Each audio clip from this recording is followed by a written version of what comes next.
wind and waves are eternal forces shaping the face of our planet. Less violent and dramatic than volcanism, these forces ceaselessly scour the land over the course of eons, blindly creating and destroying those features we so easily take for granted as permanent. When wind and waves sculpt a place of unique beauty, humanity engages in a battle to halt the further effects of these forces in the name of preserving the natural environment. A paradox born in our human drive to control nature and compel it to serve our ends.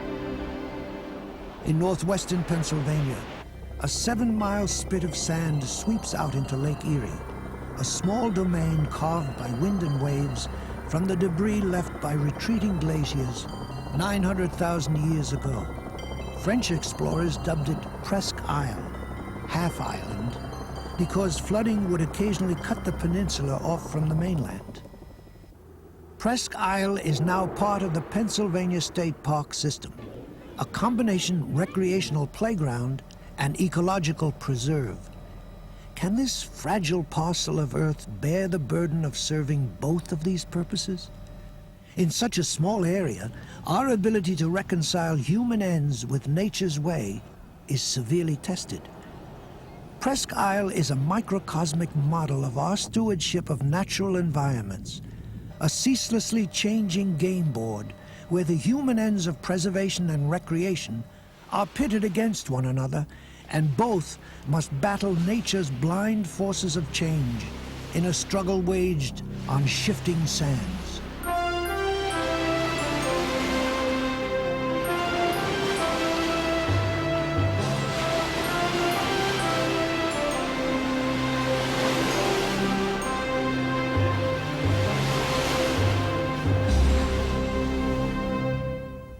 Geologically, Presque Isle is really a very, very unique feature, even in all of the Great Lakes. It's actually a freak of nature, which was born out of a lot of accumulated glacial material, probably in the Walnut Creek area, which swept along the shore and got caught up on another geological irregularity, an offshore platform.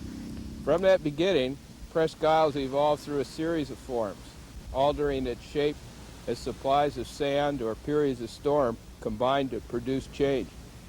In time, this form migrated downshore to its present location. Presque Isle today at Gull Point is sitting right on the edge of that platform and is feeding sand into relatively deep water. The notion that Presque Isle is going to wash down the shore and form another spit off Northeast or Westfield, New York, is nonsense. If nothing was done to protect Presque Isle, it would just simply wash downshore, wash into the deeper water, and essentially be gone. Through the eyes of a geologist, Presque Isle is a place of transitory presence, a wisp of sand driven down the shore and then gone in the blink of an eye in geological time. Through the eyes of the estimated 5 million visitors per year, it is a place they've known all their lives as a beautiful playground. The people who flock here come year-round for picnicking, swimming and boating in the summer, for cross-country skiing in the winter, and for fishing or simply wandering among nature's wonders any time of the year.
Presque Isle is many things to many people.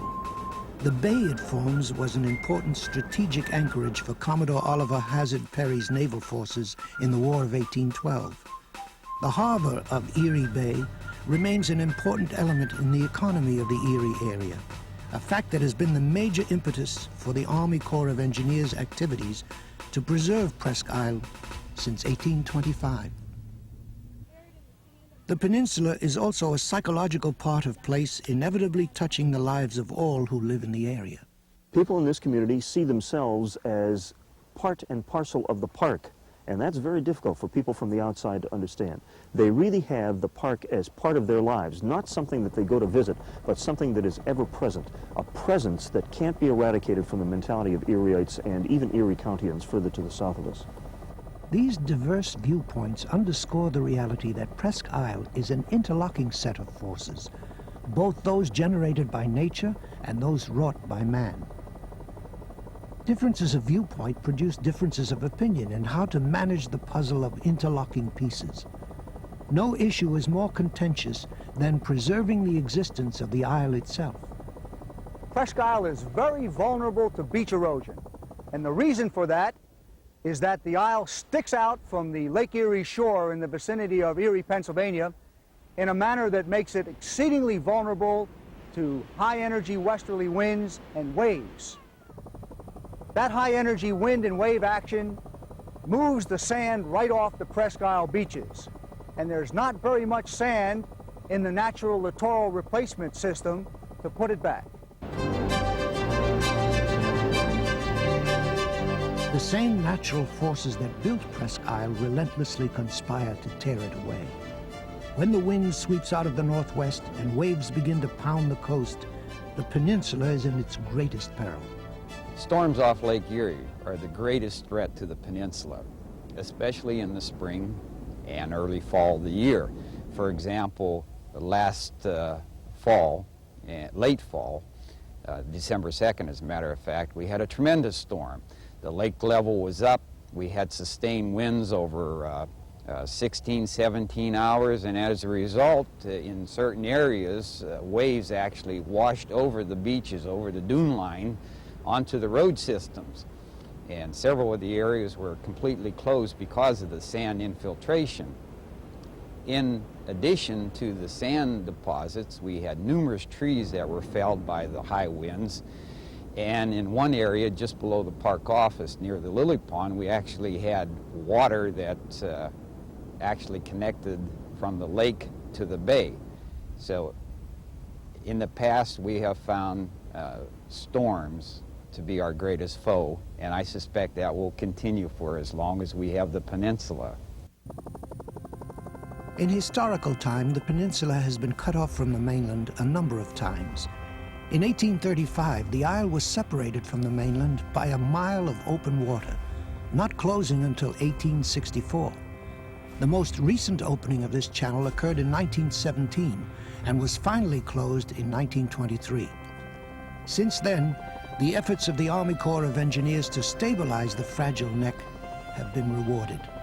Despite occasional storm flooding, no one seriously expects the breach to open again.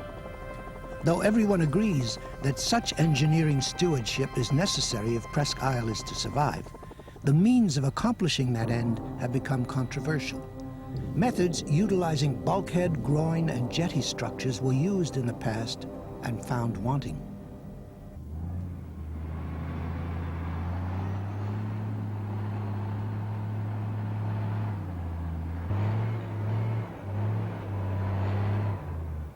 In recent years, a process of beach nourishment has been used to replace what erosion has taken away. The notion of replacing the sand on these Presque Isle beaches goes back at least 30 years. An initial replenishment took place in 1956, and then in 1960, a program of periodic nourishment began. Nourishment was not accomplished every single year until 1975. But from 1975 right up until the present, nourishment has taken place every single year without exception. Now, the amount of sand that has been placed since 1960 is more than 4.5 million tons. The average cost of a ton of that sand varies between $4 and $5. Each year since 1975, about 250,000 tons of sand has been placed on the Presque Isle beaches every year at a cost of approximately $1 to $1.2 million. Beach nourishment program that was begun in 1955 and 56 was on the outset an experiment to supplement and to be in addition to the structural alternatives. It was felt that some of these structures were imperiled by the pounding of the waves. The idea was the beach would buffer this action and actually protect the beaches while at the same time providing a beach surface for recreational use. The strength of this is that you have a semblance of a beach form offering protection to structures like roadways and so on Presque Isle. The weaknesses of a natural or artificial nourishment approach would be that it's difficult to, with bulldozers and dump trucks, to do the same kind of a job in the same way that nature might do it. So the form often is not the same kind of a form that might be produced naturally by the force of the waves. The beach form that you see here is sort of a level plane. This is achieved, of course, with bulldozers and using bulldozer mentality at sort of dead level, which presents really to the breaking waves a scarp or a cliff.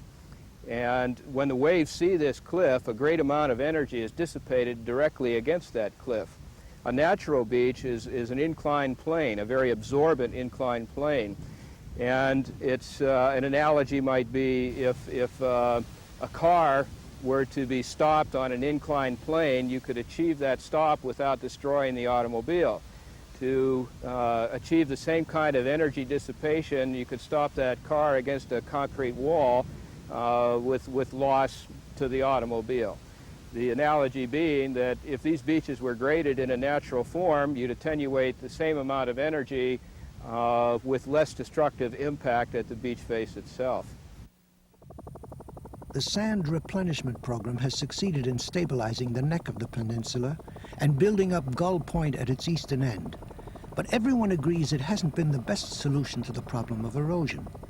The cost, the gravelly texture of the sand used in the program, and the ultimate effectiveness of replenishment in halting erosion have led to a plan for the ultimate weapon in the war against the waves. Certainly one of the central issues in any discussion of Presque Isle is the issue of how to preserve this fine natural facility and also balance that with a responsible recreational use. Well, the Corps of Engineers' primary role in that is to make sure that Presque Isle itself stays here for the long term. In my judgment, the best way to do that is to proceed with the construction of the series of 58 offshore breakwaters. That will achieve the objective of stability, and it will do it in an environmentally responsible way. I think one of the more poorly understood aspects of the segmented breakwater plan is that it's been proposed as a final solution. In fact, the plan calls for about $500,000 worth of beach nourishment annually to in fact make the system operate properly. That's roughly half of what they're doing now. And by the Corps' own admission, these beaches already are being overnourished, which really tells me that with $500,000 a year, you could nourish these beaches properly without the segmented breakwaters and the negative aspects that they entail. I think I would like to see an engineering alternative on Presque Isle that would take advantage of the natural forces that built Presque Isle in the first place. I would like to see sand put at the neck of Presque Isle and have these natural forces carry that sand along the shores the same way that Presque Isle, in fact, was created originally.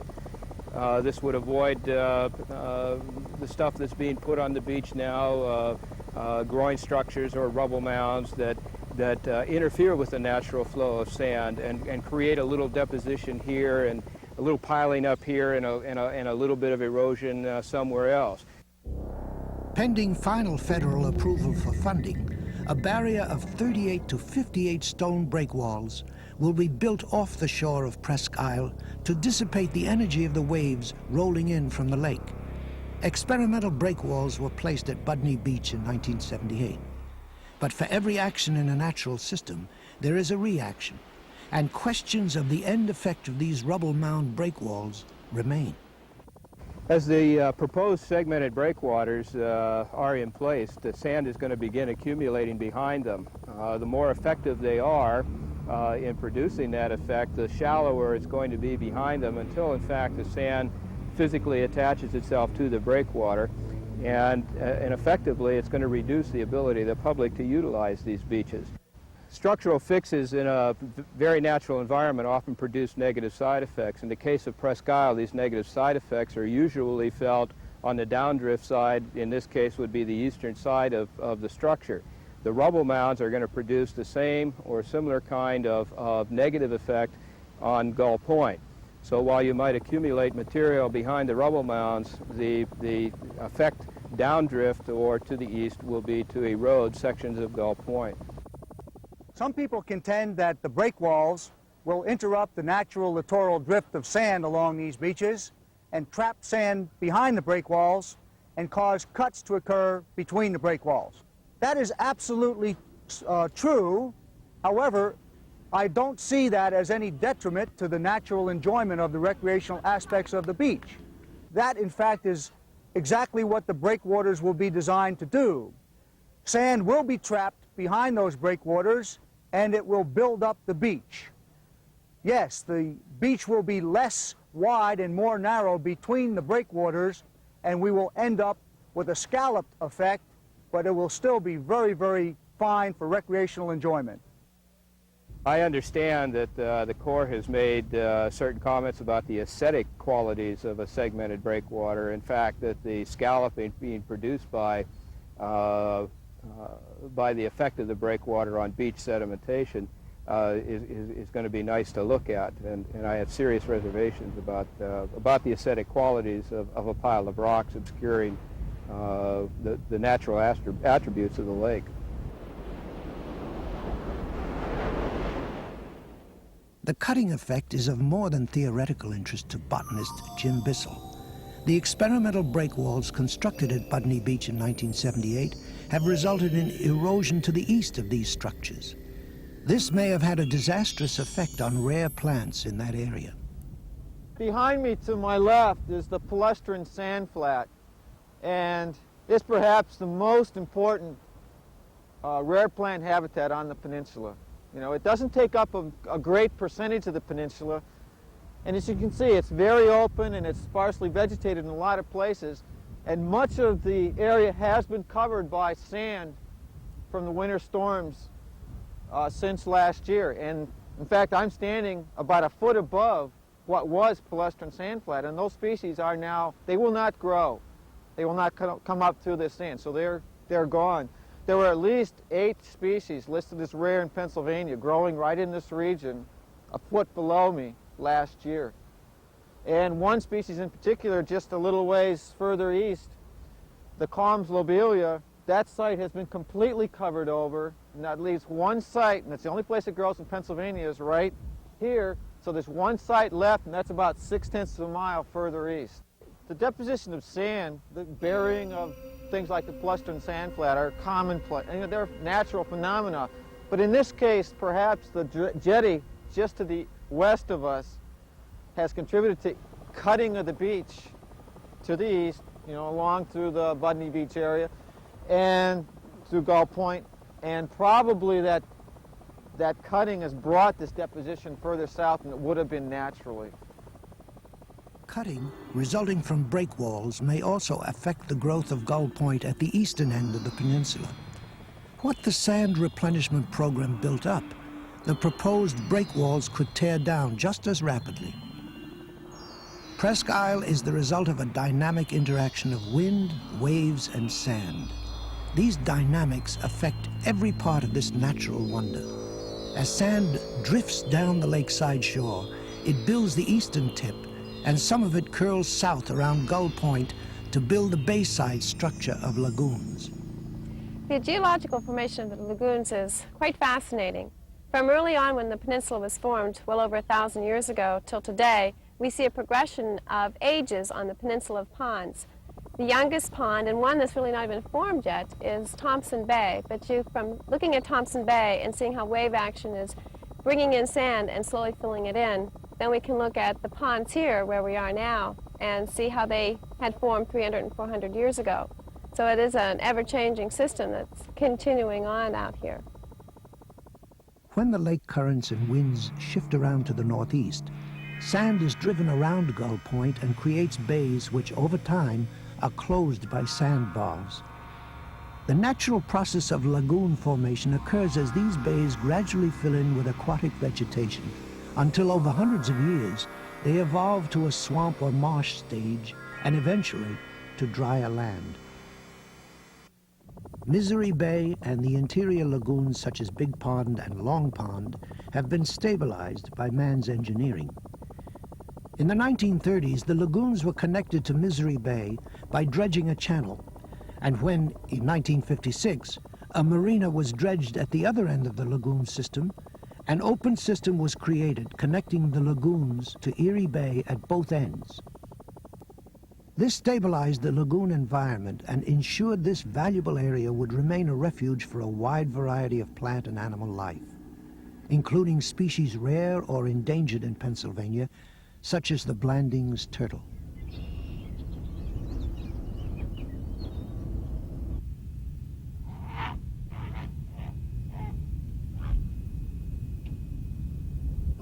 The cover, food, and water here are vital for the survival of the peninsula's wildlife.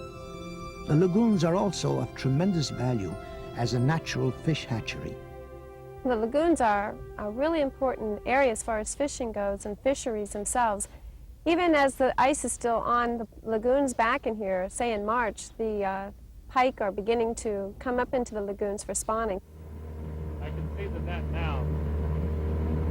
We're coming up on the net. I can see it coming into view. This spawning process happens very early in the season, and then all throughout spring and into early summer, the different types of bass and carp and crappies and perch and all different types are coming in and spawning in this area. In the spring, the northern pike swarm into the lagoons to spawn. The Fish and Game Commission nets some of these fish and transports them to hatcheries where they are stripped of their eggs to provide stock for other Pennsylvania lakes. The opening of the lagoons has had a salutary effect on the aquatic life there, but has also opened this serene and fragile area to boating traffic, a source of problems only now being studied. These lagoon systems, although they are so dynamic wildlife-wise, they're also a very fragile area. The Presque Isle is continuing to increase as far as visitors, and these lagoon systems, because they're such a beautiful area, people are coming more and more into the lagoon systems. So unfortunately, people that are drawn here for its beauty that it does have are also posing somewhat of a threat on the wildlife just because of all the hustle and bustle of activity here.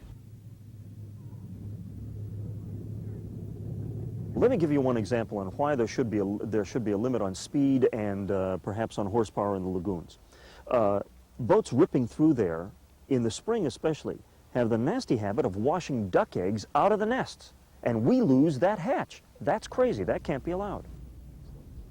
We don't have a great deal of information available yet as far as the impact within the lagoons as far as water quality from pleasure craft. However, there were studies done several years ago where core samples were taken from the Misery Bay area. These core samples were analyzed for oil and grease deposits, and they were found to be present. In conjunction with those samples, animal diversity indexes were taken to show the relationship and the impact of those oil and grease deposits on animal diversity, and there was a negative impact showing that, in fact, oil and grease had an effect on aquatic organisms. Inasmuch as Misery Bay is not impacted by commercial and industrial usage, it was felt that the greatest contributing factor was probably the motorboats. So the question of restricting uses of pleasure craft in the lagoon is probably a valid question that should be looked at in future planning for Presque Isle. Boats have not been the only threat to the wetlands of the peninsula. The construction of a paved biking and jogging trail was applauded by those wanting more recreational facilities in the park and bemoaned by environmentalists concerned about this kind of use of the peninsula's land. To me, this is a wetlands. To the average guy, it's a damn swamp, okay? Why do we need swamps? These swamps protect the environment. They protect the park. One of the reasons this park is in such disastrous shape is because these people have been destroying these wetlands year after year after year. Wetlands purify. Wetlands control flooding. Wetlands provide fantastic habitat. They are perhaps the most important habitat type in the country today. And I remind you that it is against federal and state law to disrupt them in any way.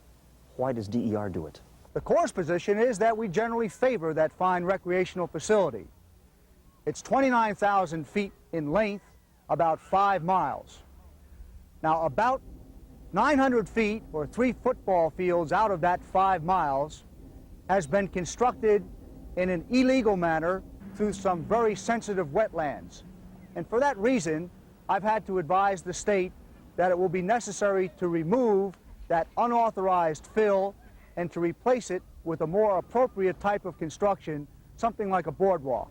We don't feel the path as it currently exists violates the integrity of the wetlands. One of the reasons we constructed the trail was to provide for environmental educational use by the public. That is, we wanted to open up areas of the peninsula to the public to show them the things that exist off of the major use areas, the roads and the beaches. We purposely constructed the trail as close to the bay as we could to open up those areas. Unfortunately, the high lake levels, coupled with the placement of some excess fill in some areas, caused some problems in some wetlands. The department is currently taking steps to remove the excess fill and restore those areas to as they existed prior to the construction of the trail. The issue of this recreational trail was reaching a compromise solution as of this taping, but the trail remains a symbol of the tension between recreational and preservational uses of Presque Isle's limited land area. The question of how much of this land can be used without disrupting the environment is open to question and in need of serious study. There is a delicate balance between use of the peninsula and the preservation of the peninsula. We do try to maintain that balance, and in essence that balance is self-dictating because the peninsula, which is approximately 3,000 acres, plus or minus depending on the lake level, has approximately 160 developed acres. Now, within that 160 acres, we have parking lots, we have road systems, we have buildings, we even have a Coast Guard station, a lighthouse, and other building. So it's self-regulating in that as long as we maintain those areas, watch over them, and not expand outside of those areas, we will be able to maintain that delicate balance between the recreational use and the preservation of the ecology on the peninsula. Well, I think, you know, we'd like to ideally say that there is some sort of a happy middle ground here between the recreational and the ecological, but I don't think that's true. I think that the whole thrust now, especially by the power structure and the people who wish to make money from the existence of this park, is that this be a recreational magnet. But I want to emphasize that they're thinking in terms of magnet. I don't believe they really give a damn as to what kind of an experience people have here, as long as they can get people into the area so that they can make money from those individuals. And that's what's killing the park.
Well, mallards, I'm sorry. A little large for weeds. The feelings aroused by the uses made of Presque Isle are made sharper by the fragile uniqueness of its natural areas. It is an ecosystem with a wide diversity of habitats packed tightly into an area that can be covered comfortably on foot in a few short hours. The line of trees behind me is the result of wave activity of about 400 years ago. Those trees are sitting on a high sand ridge, and they were the result of the storms coming in and bringing a tremendous amount of sand to them. We have a series of 5 ridges like that on the peninsula from storm damages. And that's a whole different, unique habitat in itself. The climax forest there is a habitat for different types of animals that live here in the lagoons. So we have a tremendous amount of diversity just from behind me here to the wetlands that we're at now. Up on the mainland, succession tends to be more or less in one direction. You start out with the typical old field wildflowers and grasses, things like goldenrods and asters, and then shrubs come in and they'll shade out some of the goldenrods and asters, and trees will come in and shade out the shrubs. It's a very neat story. But here on Presque Isle, there's no such thing as a direction. You can have, the water table will go up and the swamp forest will die out and you'll end up with a marsh. Now, typically you think of succession, you start out with a marsh, you go to a swamp forest. But here at Presque Isle, it can go back and forth, and there's no set pattern. These unique environments have produced conditions conducive to the survival of species rare in this region. Only now are these environments being intensively studied. After a 2-year study of Presque Isle's botanical environment, Jim Bissell has found that the presence of man has not necessarily been destructive. This is a plain spiccoon. It's the only place it grows in the state of Pennsylvania, and this is one of about 3 or 4 places it grows on the peninsula. It's restricted to these open sandy areas, and in this particular instance, man may not be such a bad influence. It's mowed now and then, people walk on it and drive on it, and it'll only grow in open habitats, and if we just left this alone, certainly the shrubs and the trees would come in and shade it out. Things are never simple in the interlocking puzzle of Presque Isle's environment. Perhaps the greatest threat to rare native plant species has been the introduction of species alien to the area, competing with the native plants for their ecological niche. This shrub, Japanese bush honeysuckle, and a handful of other alien plants, not native to this area, may be the most serious threat to the survival of rare plants on the peninsula. Under normal conditions, as it goes through succession, there would be a lot of open ground between the native bayberry, and on that open ground we tend to find the rare plants. But as you can see, this area of the peninsula is completely choked with the Japanese bush honeysuckle, and it's spreading onto other parts of the peninsula. Nature, too, can have destructive effects on these rare plant species. The deer on Presque Isle live a protected existence, free from predators and hunters. The compact ecosystem of the park doesn't allow for great numbers. The deer have a disastrous impact on rare plant species and young trees as they forage for food in their limited range. When the herd becomes too large, starvation becomes a very real threat, and the herd is thinned by the Fish and Game Commission. Despite these problems, the limited habitats continue to provide shelter for a great variety of plant and animal species. But perhaps one of the most important natural functions of the peninsula involves transient populations of migratory birds. Wing measures 56.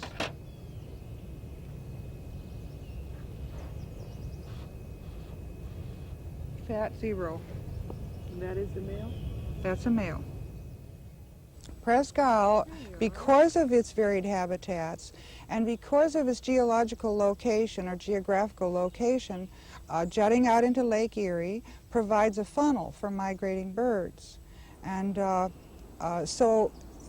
it acts as a stopover for many species.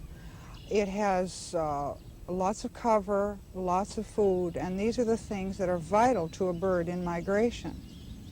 And in some cases, some species of birds have no other suitable locations in western Pennsylvania.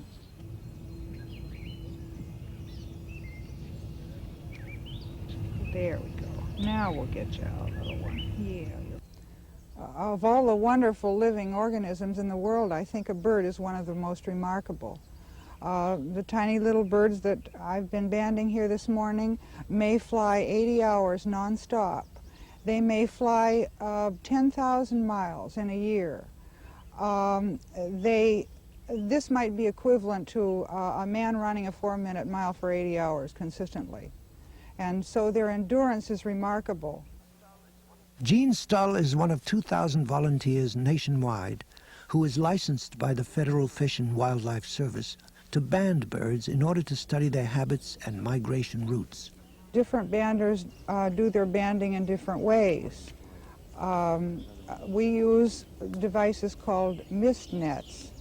They're 40 feet long, 10 feet high, and stretched between poles. They're invisible against a dark background, so that the birds will fly into the nets and their weight will pocket them in the soft netting and hold them there. We, of course, stay right with the nets while we're banding. 318 different species of birds have been recorded on Presque Isle, making it a bird watcher's paradise.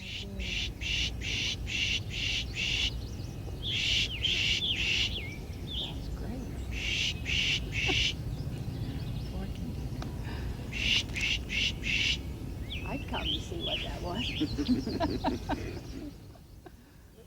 The warblers being banded on this day are denizens of the climax forest.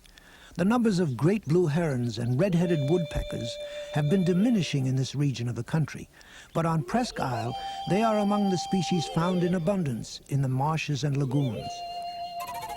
Waterfowl of every description stop at Presque Isle on their annual migrations, and the sound of hunters' shotguns punctuates the late fall silence.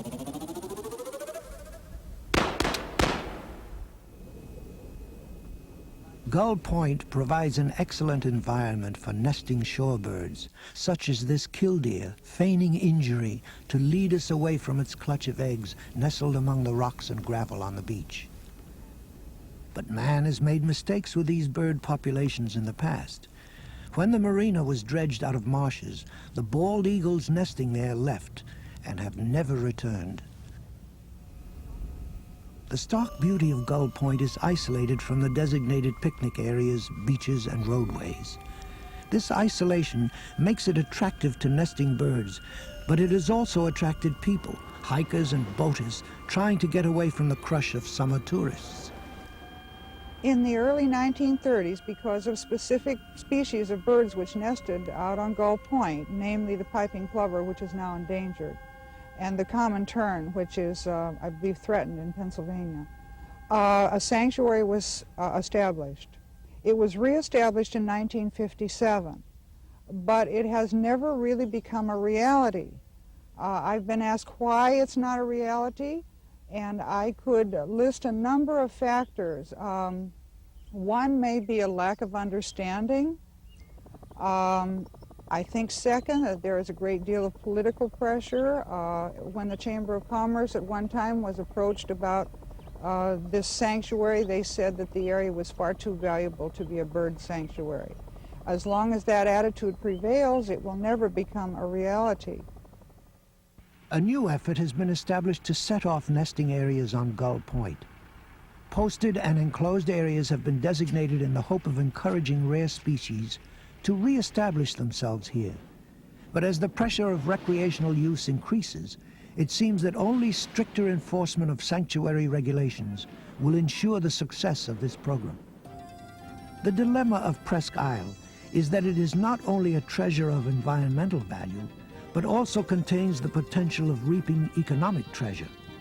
An estimated 5.5 million people visit Presque Isle annually, with the greatest number of these filling the peninsula's roadways and beaches for summer holiday weekends.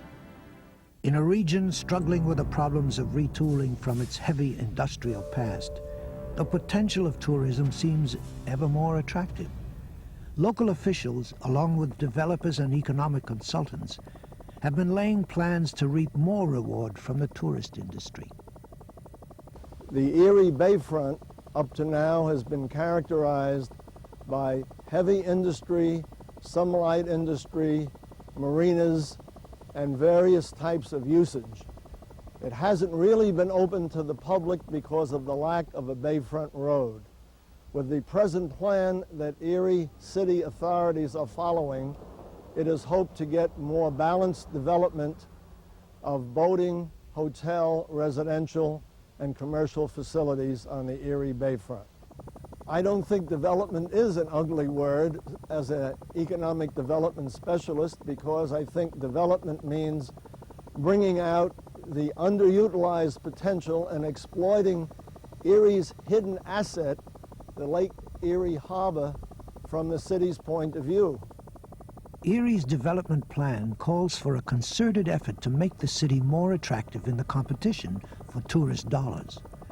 This development plan is likely to put even more pressure on Presque Isle. A major component of the Erie Bayfront development plan calls for the addition of between 700 and 1,000 new marina slips. Without careful planning, this might aggravate an already existing problem: water quality. Many of the developments along the bayfront now, such as the marinas, aren't serviced by adequate sewage systems. There aren't adequate dump stations available, for example, for the boats that are coming into these marinas where they can discharge their sewage. So much of this can end up in the water environment. So there's a great deal of planning that's going to have to be done in conjunction with bayfront development. As the number of visitors to Presque Isle has grown over the years, the disposal of human waste has become an urgent and controversial problem. Over the last 3 years, the Department of Environmental Resources has constructed a sand mound system for treating human waste. It operates by filtering waste through a mound of earth constructed over the natural sand base. Well, as far as the sand mounds are concerned, when they were conceived, they were badly conceived. First of all, the problem with sand mounds in a park like this, or a setting like this, is that the water table is too high, and it's consistently too high. It changes dramatically over short periods of time. Sand mound regulations for the state of Pennsylvania cannot operate if the water table is higher than 20 inches from the surface. If it's 19 inches from the surface, they've got to be shut down. If it's 20 inches from the surface, they should be shut down. If it's below 20 inches, they can be run.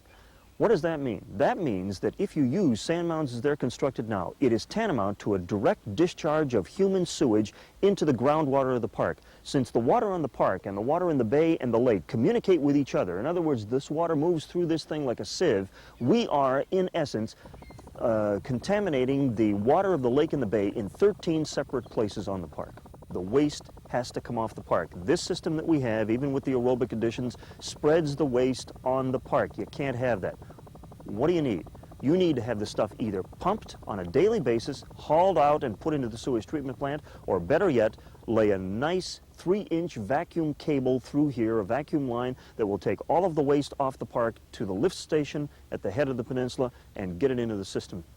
When the department initiated studies of the sewage treatment alternatives at Presque Isle, two of the prime considerations in evaluating the alternatives was economics and potential disruption to the environment of Presque Isle.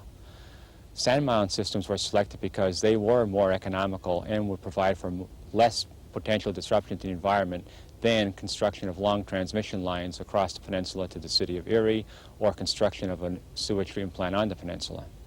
When the Erie County Environmental Coalition filed suit over this issue, the Department of Environmental Resources added aerobic treatment tanks to the sand mound system, which have to be pumped out on a regular basis. But because of Presque Isle's high water tables, the aerobic tanks have eliminated neither the concern nor the legal action of environmentalists.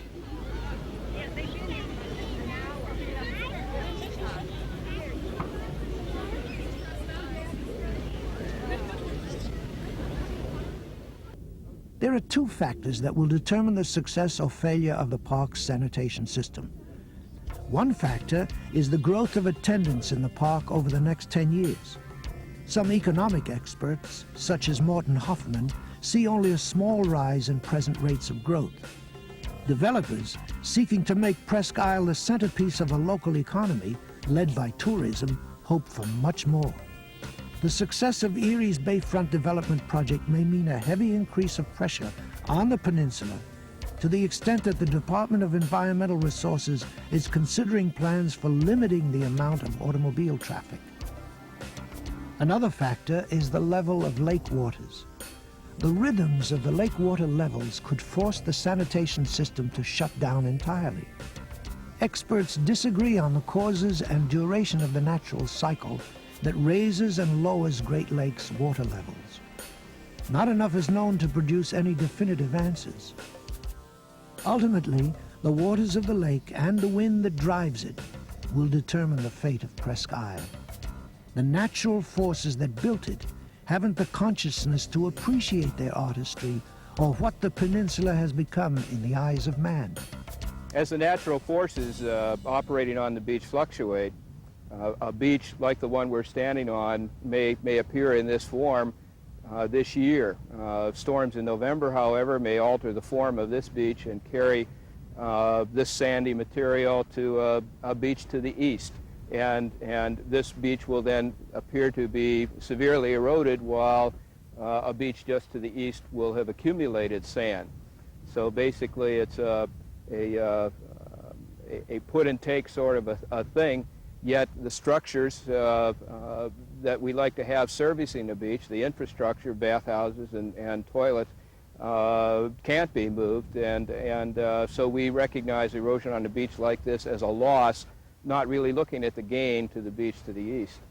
It's difficult to try to accommodate the needs of the general public in a place like Presque Isle because the roadways and bathhouses that are needed for the public use are often damaged by storm waves, and it's very tempting to look for that permanent fix. The permanent fix, in the case of Presque Isle, ends up being a very costly adventure. The alternative is to reduce public demand on Presque Isle, which is a very difficult thing to do because of the pressures involved. The pressure of recreational use of this land will persist and undoubtedly continue to grow for the foreseeable future. All who cherish the uniqueness of this place agree that steps must be taken to ensure its future. But the question remains, what steps? What I would like to see Presque Isle in the future, I guess I can all put into one word, and that's respect. If the people that visit the park could have true respect for the peninsula, I think that is where we need to tend to lead towards. I see too much abuse, particularly like littering. And I think our respect can come through education, showing people the value of the park, ecologically and geologically the value. And that's the key, education and respect. As a sportsman concerned with the environment, I am unbelievably pessimistic about the future of this park.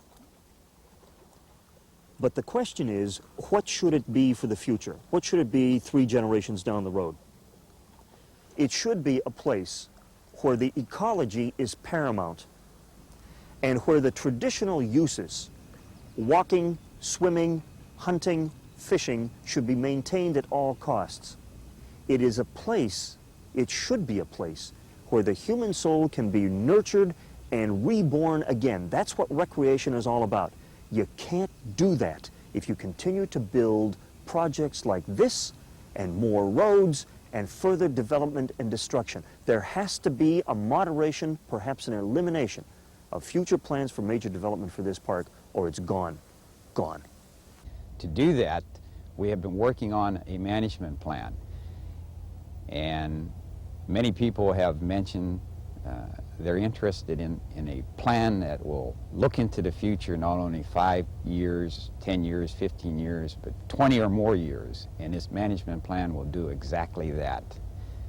By addressing the sensitive areas on the peninsula and identifying those areas and controlling access to those areas and putting emphasis on those 160 acres that I had mentioned earlier, we will be able to provide the recreational needs for the public and also to preserve the delicate ecological balance of the peninsula. While not an ecologist or scientist, I think that federal, state, and county authorities can protect Presque Isle through such steps as breakwater walls, preserving the beaches, and trying to help the many types of animal, bird, and aquatic life that exist. At the same time, I don't see any necessary conflict with orderly development under a sequenced plan to have new types of commercial, residential, and boating facilities on Erie Bayfront. I think these two things can be done in tandem. Scientists really don't know what we have here at Presque Isle. Attempts at inventories have been made and are being made, but I feel that in order to preserve the diversity at Presque Isle, that a moratorium should be placed upon further development. I also think that the problem with the great numbers of people which use Presque Isle for recreation must be addressed. Can we continue to use Presque Isle so intensively without damaging it irreplaceably? For all of its unique features, Presque Isle is a microcosmic model of our relationship to the environment. The limits of humanity's use of nature are tested here, where the consequences of overuse can be quickly seen. Despite the problems that human use create, the preservation of Presque Isle depends to a great extent on nature itself. Permanent solutions to thwart the forces of nature are doomed in the long run. The measures taken to manage this natural resource must be the result of intelligent study and management, promoting the harmonious balance of man and nature. In the end, humanity can achieve only a temporary truce in the battle to preserve what nature has created on shifting sands.